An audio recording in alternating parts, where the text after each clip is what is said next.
நீங்கள் டயட்டில் இருக்கீங்களோ இல்லைன்னா ஹெல்த்தி லைஃப் ஸ்டைல் ஃபாலோ பண்ணுறீங்களோ, ஹெல்த்தி அண்ட் டேஸ்டியான பிரியாணி சாப்பிட்ணும், அதுவும் கில்ட் ஃப்ரீயாக சாப்பிட்ணும் அப்படின்னா கண்டிப்பாக இந்த பிரியாணி ட்ரை பண்ணுங்கள். செம்மையாக இருக்கும். சம்பா கோதுமை மட்டன் பிரியாணி எப்படி செய்யுதுன்னு பார்க்கலாமா?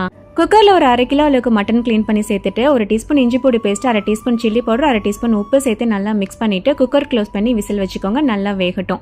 அண்ட் சம்பா கோதுமை ரவை நான் எடுத்திருக்கேன். ஒரு 2 கப் அளவுக்கு எடுத்துட்டு முதல்ல நல்லா வறுத்து எடுத்துக்கலாம். இந்த ரவை ஒயிட் கலர் அண்ட் ப்ரௌன் கலர்னு 2 கலரில் வரும். உங்களுக்கு எது வேணுமோ அதை எடுத்துக்கோங்க. நார்மலாக உப்புமாக்கு ரவையெல்லாம் வைப்போம் இல்லையா, அது மாதிரி வறுத்து தனியாக எடுத்து வச்சுக்கோங்க. இப்போ ஒரு கடாயில் 2 டீஸ்பூன் நெய், 3 டீஸ்பூன் அளவுக்கு தேங்காய் எண்ணெய் சேர்த்துட்டு பட்டை கிராம்பு ஏலக்காய் சேர்த்திருக்கேன். 3 மீடியம் சைஸில் உள்ள பல்லாரி வெங்காயம் சேர்த்து நல்லா மிக்ஸ் பண்ணி விட்டுக்கோங்க.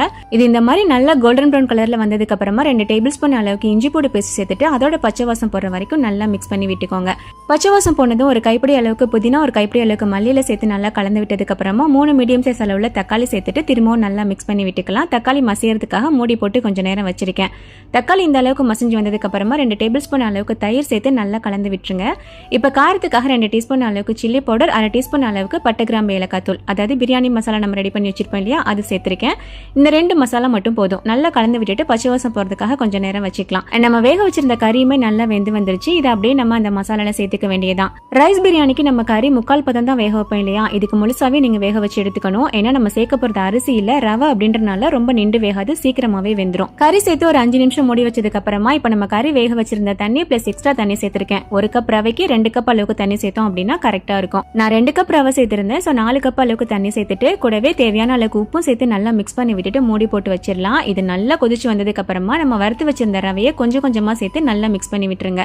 ஸோ உடனே நல்லா கிண்டிருங்க, இல்லைன்னா கட்டி பட்டுரும். நார்மல் ரைஸ் பிரியாணி அளவுக்கு ரொம்ப டைம் எடுக்காம ரவை சேர்த்த உடனேயே தண்ணியை சீக்கிரமா உறிஞ்சிடும். ஒரு 2-3 நிமிஷம் மட்டும் மூடி வைங்க. நல்லாவே இந்த மாதிரி தம் போடுறதுக்கு ரெடியாகி வந்துடும். ஒரு தடவை ஃபுல்லா நல்லா கலந்து விட்டுட்டு இப்போ நம்ம ஒரு தோசை டவா கீழே வச்சுட்டு தம்ல போட்டுற வேண்டியதான். தம் போடுற டைம்ல மேல கொஞ்சமா நெய் அண்ட் புதினா கொத்தமல்லி தூவி விட்டுட்டு அப்படியே மூடி போட்டுட்டு சரியா ஒரு 10 நிமிஷம் மட்டும் தம் போட்டோம் அப்படின்னா போதும். அடுப்பு ஆஃப் பண்ணிட்டு திரும்ப ஒரு 10-15 நிமிஷம் கழிச்சு ஓப்பன் பண்ணோம் அப்படின்னா செம்ம டேஸ்டியான சம்பா கோதுமை மட்டன் பிரியாணி ரெடி ஆயிரும். இது மட்டன்ல மட்டும் இல்ல, சிக்கன்லயுமே பண்ணலாம். தம் உடைக்கிற டைம்ல நார்மல் உப்புமா மாதிரி சேர்ந்தாப்ல தான் இருக்கும். பட் கொஞ்சம் டைம் ஆயிருச்சு அப்படின்னா நல்ல உதிரி உதிரியா சூப்பரா ரெடி ஆயிரும். இதை நீங்க சிக்கன்ல பண்றீங்க அப்படின்னா மட்டன் தனியா வேக வச்சோம் இல்லையா, அந்த மாதிரி வேக வைக்காம நம்ம ராவாவே மசாலால சேர்த்துக்கலாம். இது டேஸ்ட் செம்ம சூப்பரா இருக்கும். கண்டிப்பா ட்ரை பண்ணி பார்த்துட்டு எப்படி இருந்ததுன்னு சொல்லுங்க. தேங்க்ஸ் ஃபார் வாட்சிங்.